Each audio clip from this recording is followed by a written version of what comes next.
Hi, glitter sheet കൊണ്ട് നമുക്കൊരു hair bow make ചെയ്തെടുത്താലോ? എനിക്ക് മുന്നേ ഒരു കസ്റ്റമൈസ്ഡ് ഓർഡർ കിട്ടിയിട്ട് ആൾക്കത് കംപ്ലീറ്റ് ചെയ്ത ടൈമിൽ കുട്ടീൻ്റെ ഡ്രസ്സുമായിട്ട് മാച്ചിങ് അല്ല ഒരു ഇഷ്യൂ വന്നിട്ട് നമ്മളതൊന്ന് റീവർക്ക് ചെയ്യേണ്ടി വന്നു. സോ അപ്പോൾ നമ്മൾ ആ ഒരു ഹെയർ ബാൻഡ് തന്നെ നമ്മൾ റിമൂവ് ചെയ്തിട്ട് മറ്റൊരു ബാൻഡിലാണ് ചെയ്ത് കൊടുത്തത്. പക്ഷെ അന്ന് മുതൽ ഈ ഒരു ബാൻഡ് എൻ്റെ കയ്യിൽ ഇങ്ങനെ ഇരിക്കുകയാണ്. സോ കഴിഞ്ഞ ദിവസം ഞാനിങ്ങനെ പിൻട്രസ്റ്റിൽ നോക്കിക്കൊണ്ടിരിക്കുന്ന ടൈമിൽ എനിക്കിങ്ങനെ ഒരു ഗ്ലിറ്റർ ഷീറ്റും ബാൻഡും ഒക്കെ യൂസ് ചെയ്തിട്ടൊരു ഐഡിയ കിട്ടി. അത് പക്ഷേ അവർ ചെയ്തിരിക്കുന്നത് നൈലോൺ ബാൻഡിലാണ്. ചെറിയ ബേബീസിനൊക്കെ വെച്ച് കൊടുക്കാൻ പറ്റുന്ന രീതിയിലാണ്. നമ്മൾ വിചാരിച്ചു ഈ ഒരു ബാൻഡിൽ നമുക്കൊന്ന് ചെയ്ത് നോക്കിയാലോ എന്ന് വിചാരിച്ചിട്ടാണ് ഞാനിത് സ്റ്റാർട്ട് ചെയ്തത്. പക്ഷേ ചെയ്ത് കഴിഞ്ഞപ്പോൾ എനിക്ക് നന്നായി ഇഷ്ടമായി കേട്ടോ. നിങ്ങളൊന്ന് കണ്ടു നോക്കിയേ.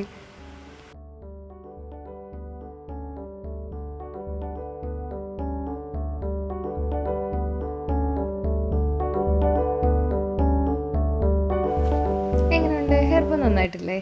സോ ഇതുപോലുള്ള ഹെയർ ബോസ് ഒക്കെ ഉണ്ടാക്കാൻ നിങ്ങൾക്ക് താല്പര്യമുണ്ട് അല്ലെങ്കിൽ ഇങ്ങനെയൊക്കെ കാണുന്ന ഇഷ്ടമാണെന്നുണ്ടെങ്കിൽ എൻ്റെ പേജിൽ നിന്ന് സപ്പോർട്ട് ചെയ്തു.